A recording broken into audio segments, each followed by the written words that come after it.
All right, Kathy, I think we are recording. How are you today? I'm good. How are you, Megan? Good, I'm good. So, for those of us who, those who watch the podcast, I'm Megan Holmes, and Kathy knows that, but some of you may not. And I own I almost just said I own the Wool and the Floss. Oh my goodness, I'm a little too tired. I am Megan Holmes. I own the Needlepoint Clubhouse in St. Louis. And together with my pal, Melissa McLeod, who does in fact own the Wool and the Floss, we put together a weekly podcast that you're finding here now on YouTube. And we call it Pointing It Out. And I'm actually coming to you from the center of my household, so I've got kids around, I've got husbands, I've got dogs. So hopefully we can get through this. But this week we've got Cathy, and I make sure I'm saying it correctly, Rapoza. That's correct. Okay, good. So Cathy, you are coming to us from where? Chandler, Arizona, from my office at our warehouse for Alice Peterson Company. Okay, great. So Cathy, I will just tell you all, has very graciously agreed to do this podcast before I tested positive for COVID last Sunday. And so now I'm at my home without any props at all, but she's got a beautiful backdrop.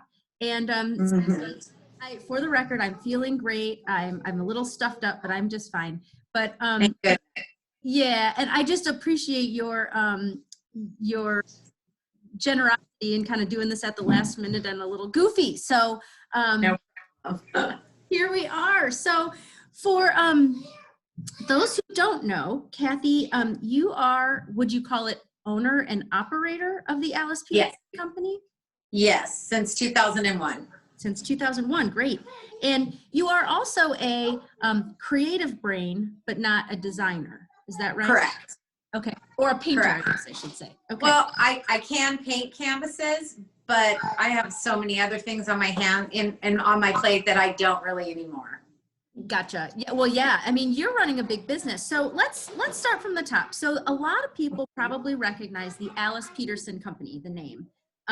Sure do. I did. I have for a long time known about Alice Peterson, but so many people probably don't necessarily know. Those of us outside of the industry may not know the Rapoza. So let's first start with the name that we do know, which is Alice Peterson. So I saw on the website that the company started in 1974. Is that correct?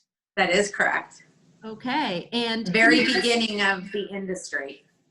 Right. So do you know much about how things got started or who Alice was or how all that starts? I do.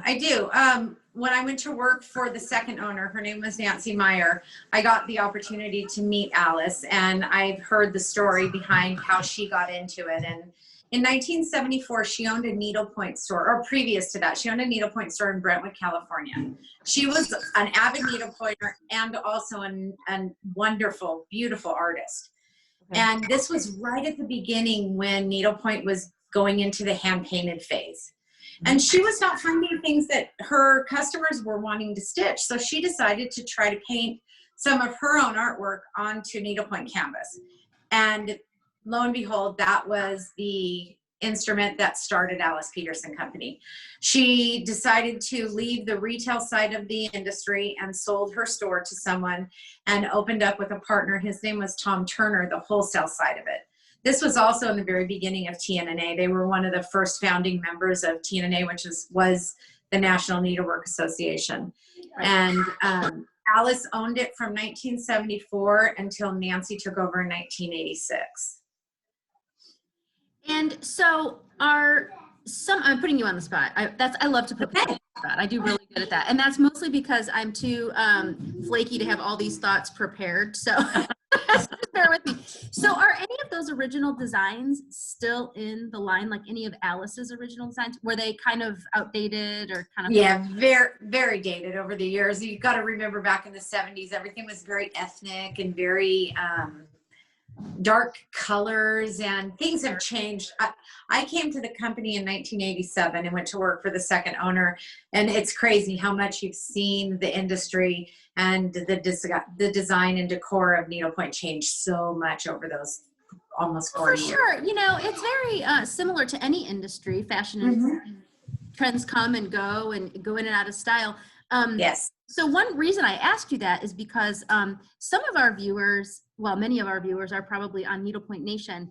And I remember it wasn't too long ago when this kind of funny, I wouldn't say funny, but like this tassel-y piece. It had like all these tassels, right?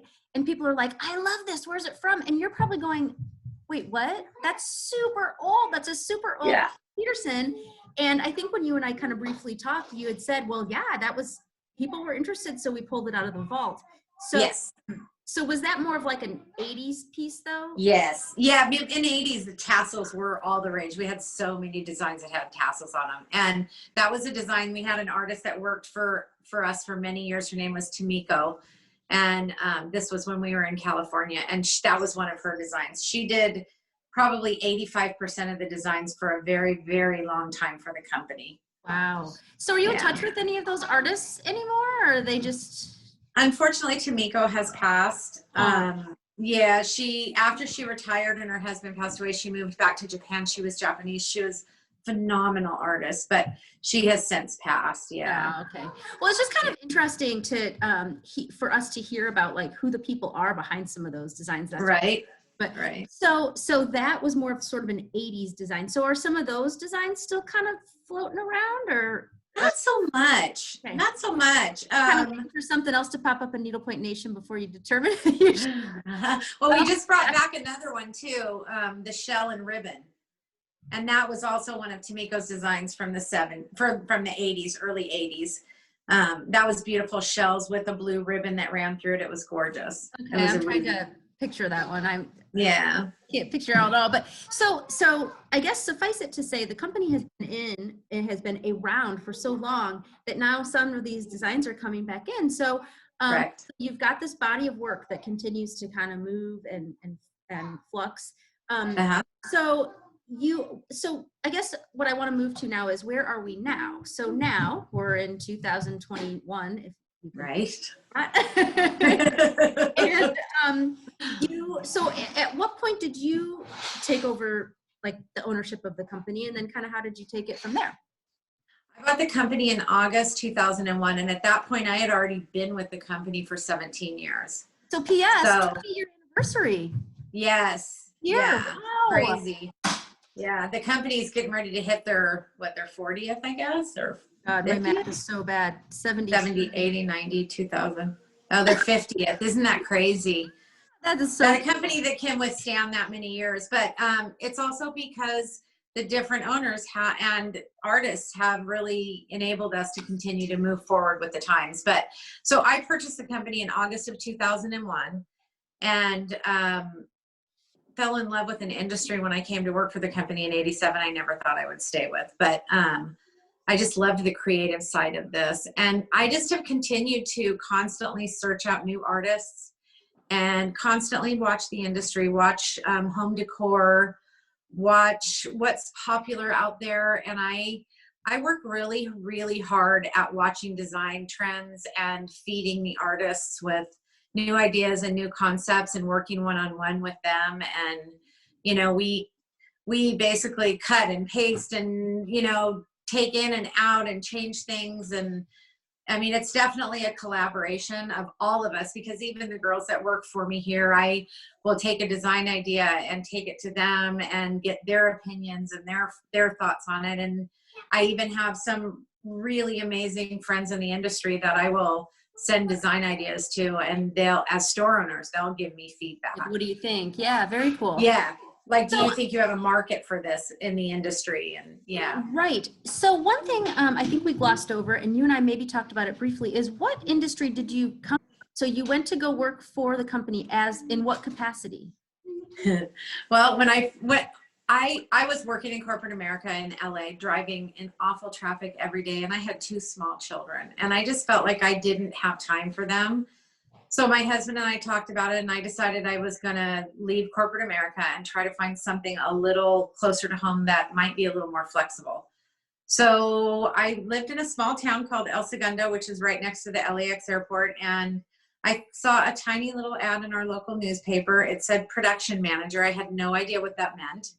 But I thought, what's it going to hurt? I didn't know what the job entailed. And I went and interviewed with Nancy, who was the owner at the time. And I just really got a really good vibe from her. And she said, you know, I'll make it easy for you to take off time to go read in your kids' classrooms. Oh. She said, you can work for me and still be a mom. That's so. And she became like a second mother to me. I worked for her very closely, and she became a very, very dear friend. So what did production manager mean at that time? Well, I mostly, at that point, that was when we had a lot of artists that hand painted in-house for us. Okay.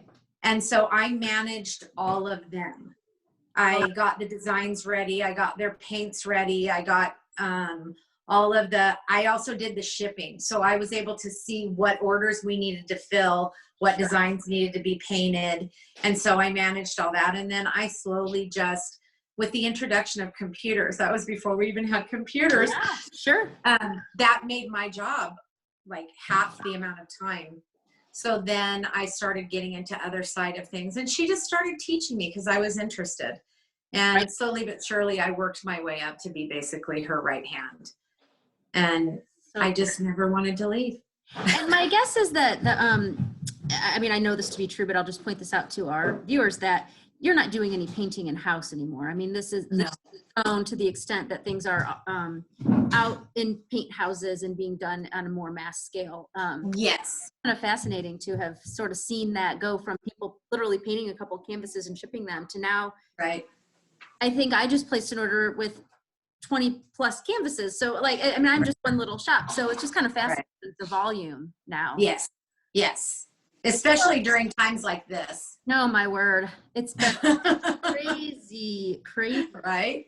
And so you probably, can you guess when you took over the line, approximately how many, I mean, you have a large line now is what I'm getting at. So very large. Took over kind of approximately how many designs did you have, and now approximately how many are there now? I would say we probably have about the same. I would guess we probably have upwards of 700 designs between the children's, the, you know, Christmas, the stitch and zip, but they come and go, you know, so we discontinue loads of them and then bring new designs on. On average, you know, we kind of cycled new designs with trade shows in the past.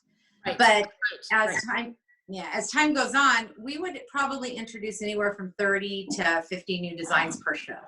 So with that, I would probably pull at least 20 or 30 out of the line each time we had a trade show. So I would delete and then add. Trying to keep things fresh, trying to manage a base of designs and manage. Otherwise, it would be so impossible to manage from an inventory standpoint too. I mean, yes, you're in a warehouse. Yeah, you would have an entire warehouse filled with hand painted if I kept everything in the line. There's no possible way. So cool. So you're fine. And then I think it was last year, and I think people will be familiar with this, but I think it was last year. If it wasn't, let me know. When you all came out with these pouches that just had like mind-blowingly hilarious, point appropriate sayings.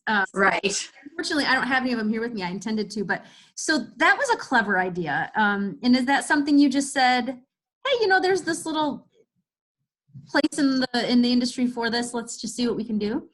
Well, you know what? That's funny that you say that, because what triggered that is Julie Sterla, who works for me, and she is now my right hand. Awesome. She took over my social media. And hold on a second. I got to do a quick shout out. Isn't she from St. Louis? She is. She is. Okay, let me interrupt. And was a needle pointer, which I was so grateful when I interviewed her. But okay, so go ahead. So Julie, she was doing my social media, and we were trying to get more hits on our social media. So she came up with some fun, silly kind of things, and they blew up. And I, at the time, was thinking about possibly adding in like project bags to my line. Okay. And that's when the two kind of meshed. So for anybody who hasn't seen these, like I said, I don't have any props here that I intended to have, but you have a very nice website, by the way. Websites Thank you. to manage, and yours is very easy to manage. And Thank you.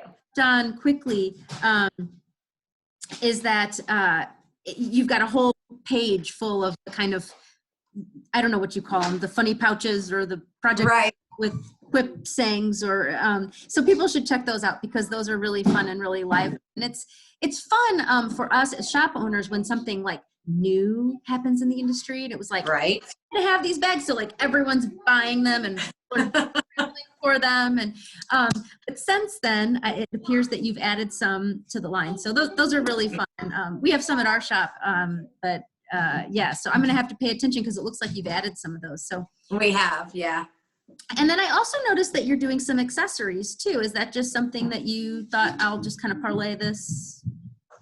You know, every time I go anywhere, I am always on the eye, and I happened to go to an arts and crafts show here, and I saw this woman that was making these necklaces, which I happen to have one hanging on my desk. Oh, fun. And I thought, wouldn't that be a cute scissor fob just like that? Right. Who needs the extra? Because I thought they were so cute. Yes. And so I had a conversation with her, and unfortunately it was right before COVID, right before that spring market. I had several of them put together and made, and then never got to go to the market. Oh, shoot. Well, but they've done well so far. I still have several in stock. We have 6 different designs, and we call them scissor jewels. Cute. Very cute. Yeah. And honestly, I feel like I'm doing pretty well keeping up with what's going on, and I didn't even know about that, so I'm so sorry. I know. Well, and that's the hard part, and that's, I think, what's missing with the shows. I agree. Is I was talking to a couple of my friends in the industry, and the one thing that we did say that we miss so much is the one-on-one interaction, and how excited it makes all of us about what we do every time we go to a trade show. It just inspires you. It's true. And I think it's the same in any industry. Whenever people who are doing the same thing or involved in the same thing get together, there's kind of like a synergy.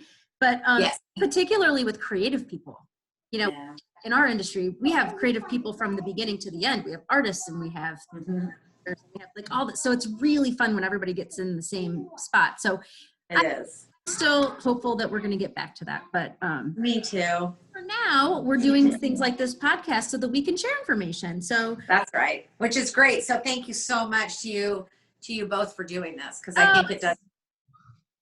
And truly our pleasure. It's been very fun and very, very interesting. So I think we talked a little bit about Alice. We know about the company. We kind of talked about Cathy and how did Cathy get involved in this whole business? And I think I want to kind of out you a little bit on a little secret too. Okay. You're not a big needle pointer, right? I am not a big needle pointer. I do know how to needle point. Well, that's the step. Good. I do know how, and I do enjoy it. I just, I'm not addicted like so many of you are. And I mean, I thank God that you guys are. Yeah, right? Keeping it on your table. Yeah. Right. You know, it's funny because I think that this industry needs all people. And, you know, there are obviously strengths that you bring to the table other than, you know, the stitches and the threads. So that's okay. Right. Well, yeah, I mean, we need everybody to make it sing. So, but I just think that's kind of cute. And people, a lot of times when I'm talking to a designer, I'll say, what are you stitching? Or what's your new favorite thing? And I couldn't ask you that. So instead I had to give you a little tease about not stitching. Well, just so you know, I am stitching. What are you stitching? What are you stitching? I'm on one of my ornaments, Baby's First Christmas, because a girlfriend of mine is having her first child. Oh, good. So I have been stitching. Good. So where you are, who is your local shop? We have several local shops here. There's Bee Stitch. Okay. There's Bee Stitch. There's Old Town Needlework, who also Janice owns Stangy. Stangy, that's right. And then there's Family Arts. Yes. And then there's Quail Run. Very good. So you're kind of you're in a little needle haven. I love it. Yeah. So I wasn't quite sure. My geography is not so good. I've never been to Arizona. Can you believe that? Oh, it's beautiful here. Someday. It's beautiful here. Yeah. So there's a part of your business that I find very fascinating that I think people will put together. But so you are also, not only are you the home of the Alice Peterson hand-painted designs, but you are also the home of the Stitch and Zip. Correct. And I have to tell you, I hope you don't hate me after this story. I have a funny story. So my very first project was a Stitch and Zip. And I was glad to do it because I could kind of I didn't have a good teacher and I was trying to teach my, Right. And so for those who don't know, the Stitch and Zip is this little packaged kit, and it's a little project. They're pre-assembled needlepoint products. Thank you. Is what they are. But it also comes with a needle and the thread and instructions. And so I got through it. But after I did it, and then I got into hand painted, I was like, I'm never doing another Stitch and Zip. And the reason why is because it's a little different. And we can talk about the little bits of difference in the Stitch and Zip. And so I said to myself, we don't need to sell those Stitch and Zips. They're silly. Cathy, we sell them by the truckload at our shop. Yes. The truckload. And I know why now. And I appreciate them and I understand them.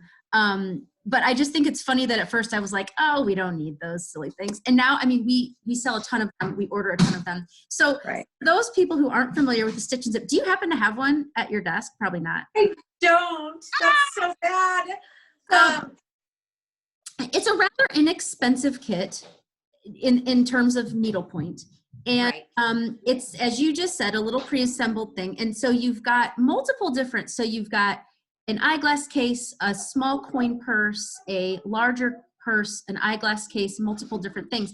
And yes, the reason why I don't love them now is because they are on I always mix up the terms. It's not mono canvas, it's interlock. It's interlock, correct. It's a print, it's a type of canvas that takes printing. Correct. So for those people who are familiar with needlepoint, so we're used to using the woven canvas. So you've got your poles and your ladders, and the canvas is woven. And those people who have moved to basket weave from Continental or who have moved to other stitches learn to read their canvas. So you're reading the poles and the ladders so in an interlock canvas, you don't have that. It just looks like tees like this. They top like this. And so you are not able to teach basket weave because you don't have these poles and ladders very easily. But it's a fabulous, fabulous way for anybody who just wants to get a taste of needlepoint. Correct. Because it's, we all know that needlepoint's not an inexpensive hobby. Right. It's a great beginner's piece. And that's, I think, why they were introduced. And so, like I said, I love them, and I'm outing myself on kind of being like a Stitch and Zip, kind of like but I am not now. I love, love, love them. And so this is, I would guess, a fairly large piece of your business. Yes. I always tell people that are, I hate to say haters. Not Stitch and Zip aficionados, that they're our bread and butter. They are a very big part of our business. Yes. And it's because there's a very large population that want to do needlepoint that just cannot afford to be able to do. And unfortunately, with the change in the industry, there used to be quite a few companies that were kit companies. And a lot of them have fallen by the wayside. They are no longer around. The chain stores don't really carry much of that anymore. They still have the dimensions kits, but there used to be 20 different companies that made needlepoint kits and cross stitch kits for the stores. And they're just not as many as there used to be. So it's an avenue for people that can't afford to spend a tremendous amount of money and still be able to do what they love to do. That's right. And so shame on me for being there. But so explain explain. And I'm not even a huge snob. I'm really, really not. I'm all about fiscally responsible and getting people budgets to find a way to enter this industry. So I hadn't heard that before. So so you are printing on the interlock canvas. Is it like literally like we picture like a computer printer, or like kind of what No, does it look like? it is, we do our very best to make sure they're lined up so that they print well, so that people are able to follow the lines just like they're supposed to. Well, you so can it's follow the intersection. You can absolutely Yes. follow the intersection. Yes. 100%. Yeah. So we do our very best to make sure that they're printed straight, and so they're actually printed here. We do all that in-house here, and then I have a sewing factory in California that I send everything to, and they put everything together for me. Like you said, we have coin purse and credit card cases, we have eyeglass cases, we have cosmetic cases, we have scissor cases, we have spec cases that are made for the readers, a narrower eyeglass case. Yes. We have our stitch up ornaments. Yes. And we just started 2 years ago a new line of a larger cosmetic bag, which is good for mahjong cases. Mahjong, or Yeah. even some cosmetics in your bag. Exactly. It's funny. So I told you my very, very first project, darn it, I wish I had it. It's at the shop. It's the coin purse, but do you want to know what I use it for now is needles. So Yes. like all my sizes, like 20s and 22s, and you know, so it's just like a little needle case for me, and I pop that into my accessory bag. But Yeah. so I wish I had it again, because the other great thing about it is not only is it a rather inexpensive canvas, but it's also almost all the way finished. It is. It so that you can stitch it and then you zip it back up. Open it up. Finished piece. I am trying to get one of the girls out in my office to text them to bring me one. No worries. Nobody's answering my text. That's Which means okay. they're working, which is a good That's thing. great. No, it's okay. So what we can do is I'll add some photos when we're through here. Okay. People who are not familiar with them can see them. But Right. That is the unique thing about a stitch and zip. And that's the other thing, is that they allow people to be able to stitch something and have a completely finished project without spending and investing a tremendous amount of money. So what we do with our stitch and zip is there is a zipper that's attached to both the front and the backing of the needlepoint case, so that you have ease to unzip it all the way and then open it up, and you can stitch it with ease. Zip it back up. Well, you can block it, which we give directions for, and then you zip it back up and you've got a completely finished project, and you can give them as gifts. There's such multi-uses. I've heard of people using the coin cases. They put a ring on it and put it on their golf case and put golf tees in it. I had a store that did a mother-daughter, and they took the cosmetic case and the coin, the matching, and did crossbody bags with them. oh, cute. Just kind of probably sewed little cording or something up. Exactly. And the mom and the daughter stitched them, and they did it together. And so they have little matching purses. Really cute. There's so many different uses for them. Coupon holders when you go to the grocery store. I mean, the ideas are limitless what you could use them for. Well, and a couple more, and I hate to sit on this, but it is very interesting to me that you say that this is the bread and butter of your business. So I don't think it's appropriate to sit on this topic for a little bit longer. So another thing people say is, you know, if you're learning to needlepoint, sometimes the back of your piece isn't as clean. And so we always tell people, you know, you can bring it to us and we can have a finisher sew in a little lining, but you can also just use a little piece of felt and put a little bit of fabric glue and that's right. on the back, so that this stitching isn't exposed. Ultra suede works for that. So on those ornaments, it's just a little hand sewing all the way around, and you can put a little batting in there to kind of puff it up a little bit. Yeah. Other thing we tell people too is so they are kitted with floss. Correct. I don't know if it's DMC or Anchor, but right. Either way, so it's floss, and it's a separatable floss, but you use the whole 6-ply for the kit. But we have had people pull things out of their stash, or we've got the whole thing in the shop. So if you want to add sparkle, or if you say, I really prefer wool, then we can do wool on it. So that's right. So that there's other ways to use those besides just the floss that is in there if you're not a big floss person. That's correct. I always encourage people to do that. They say, well, I'm not really sure. I don't like the colors on that. Well, the colors can be changed. The threads can be changed. You can add or delete, you can bead it. You can do anything you want to it. That's exactly and make it your own. And don't you also sell in each style the blank one? Yes, we do, in each color and in each style. So we have the blank, so you can create your own design with that, which we sell a lot of the blanks also. And we've had people do their own mahjong, you know, like for their Mm-hmm. tile, or I don't know much about Yes. unfortunately. We have a lot of mahjong players in the shop. Yeah. The piece that I also find interesting about this, and unfortunately this has been hit pretty hard this year with COVID, is that the cruise lines were distributing the Stitch and Zips on the cruise lines. So were they distributing them as like a little special gift, or were they selling them, or both? I don't think they were selling them. I think what they did is they taught needlepoint classes on board, Oh, and they were given away. But I think they got keen to the idea that women were coming every single day to the class just to get a new free Stitch and Zip kit. They were saying to me, because they had seen the sales go up tremendously, and I had people that had cruised from our industry that said that they're like voyeurs.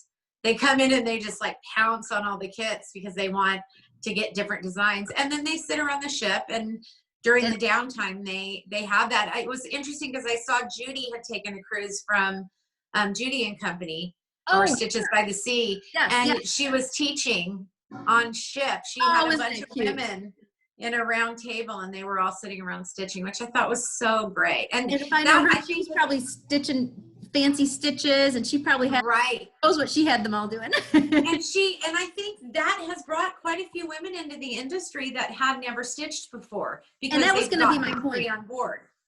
Yep. And so that's the other kind of wonderful thing about the Stitch and Zip, is that it has been able to infiltrate into different, I don't know, venues. And so then suddenly needlepoint is out there in the world. So exactly. So again, another reason that Megan is wrong. But it's fabulous. And, you know, we've had people that say, I got this on my cruise ship. Have you ever seen this before? I'm like, yeah, we saw it over there. And they're like, no kidding. You know, so it's really a fabulous, where did that brainchild come from? Any, you know, Alice Peterson company thing? Yes, she originated that. And I have pictures of some of the original designs that were so awful. You look back at them from the 70s, I'm like, woo! But yes, she originated them, and the very first thing they came out with was the eyeglass case. And then when Nancy took over, she added the cosmetic case and the coin purse, and then I took it from there and added to several different things. Yeah, the scissor cases. So smart. The whole concept really is smart, and it's really just an example of being thoughtful about your business like you are, and adding new creative. And then I don't know if you were the one who went to the cruise lines, but again, brilliant, because it's genius. And you know, we will cruise again, right? And we will, I hope so, get back out there. But for now, I hope so. Yeah. So so just so you know, so here is somebody was paying attention. Yes, here is one of our Stitch and Zip kits, and I'm going to open this up so we can real quickly, I can show you what we're talking about of the pre-assembled concept. So it appears that that's one of the coin purses. Is that right? It is. And the nice part about it is it unzips all the way so that you can open it up.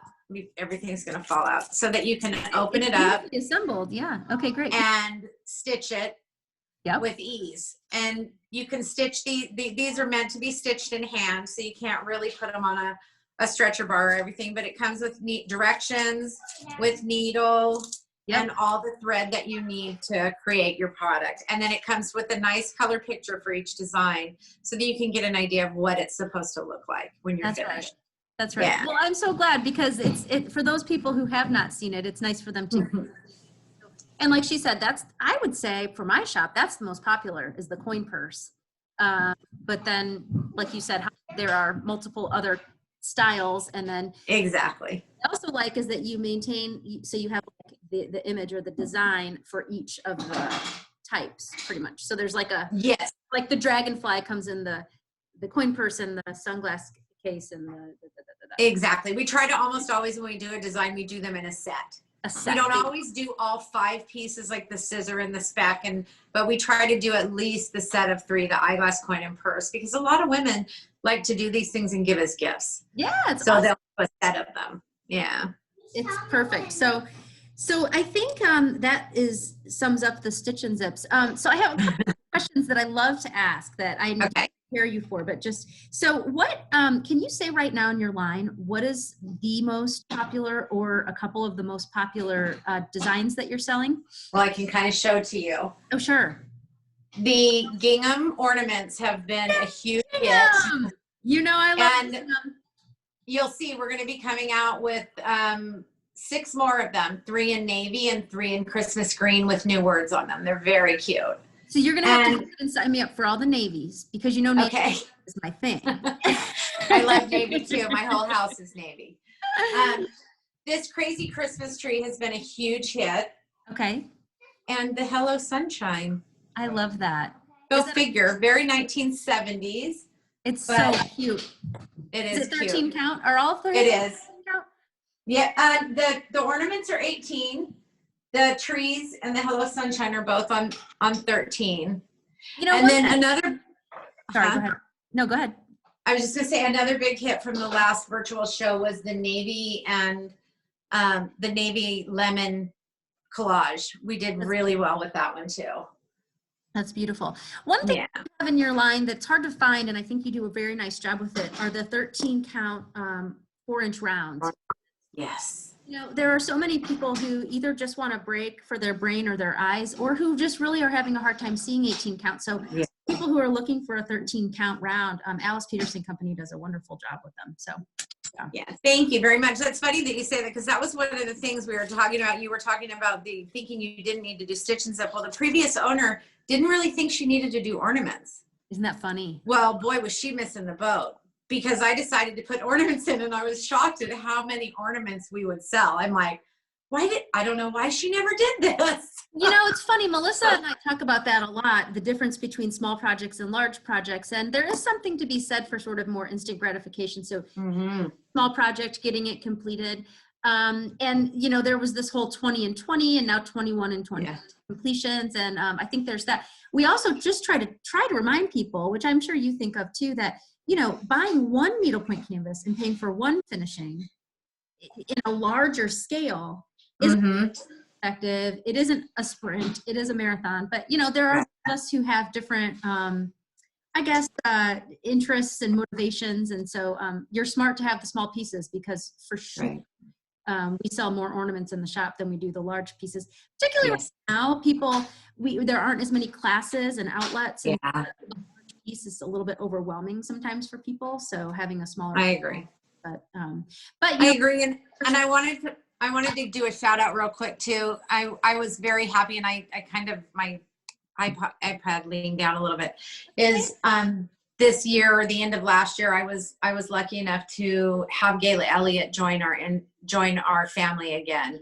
And I now have her entire line, her stitching girls, her animals, and she's a phenomenal artist. Her girls have been stitching girls have been extremely popular in the industry.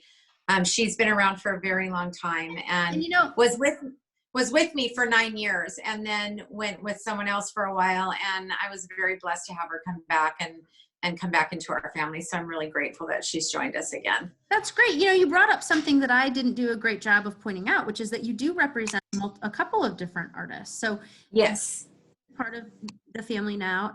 What other names of other artists? I'm sorry, I don't know them off the top of my head. That's okay. You are not going to know them, because they are not women that have needlepoint lines. These are the artists that have been with me for years, that have designed for us, that we're kind of it's a collaboration kind of a thing. So Michaela has been with me for many years. I have an artist out of Pennsylvania. Her name is Barbara.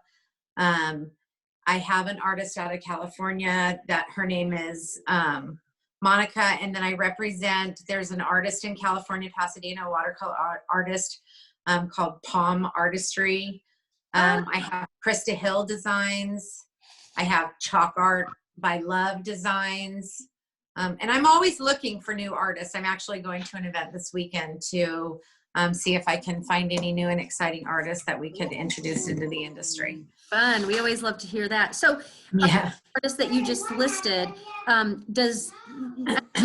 are some artists who paint direct onto needlepoint canvas and then create their own masters, and then some who you actually have to have someone develop their art from artwork to canvas to distribution. So is Gayla the one who paints her own needlepoint artists, or there are? No, Monica, who's out of California, she is the only production artist I still have, Oh my who is God. also a designer. Yeah. And she's been with me for longer than I've owned the company. So she paints direct to canvas. Michaela paints direct to canvas. And so does Barbara. Barbara was with a company back east called Edie and Ginger. I don't know if you remember them at all. Of course. Yeah, she painted for them many, many years ago and came to work for Nancy right before I bought the company, and has continued. And she's actually going to be moving here. Her husband just retired. Her daughter moved here.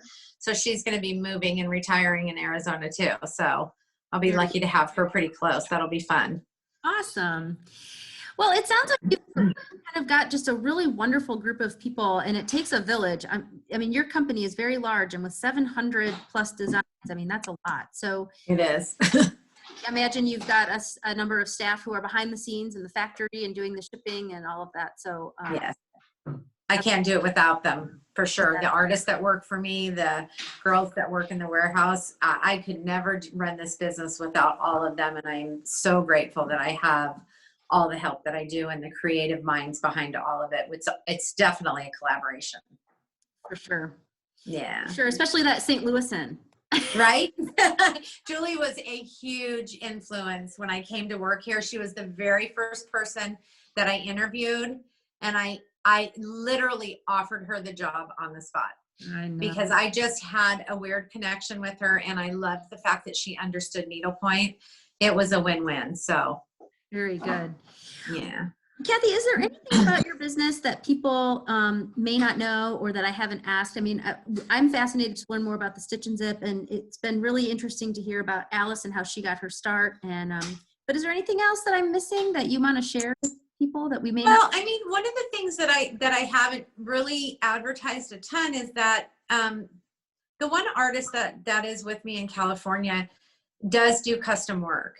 She doesn't do a tremendous amount of it because I haven't really put it out there that much, but she is available, so that if anybody is looking to have anything done, like a family name or, I mean, she's done beautiful farmhouse buildings that were, someone's grandparents to all different kinds of things. She's been painting for over 20 years.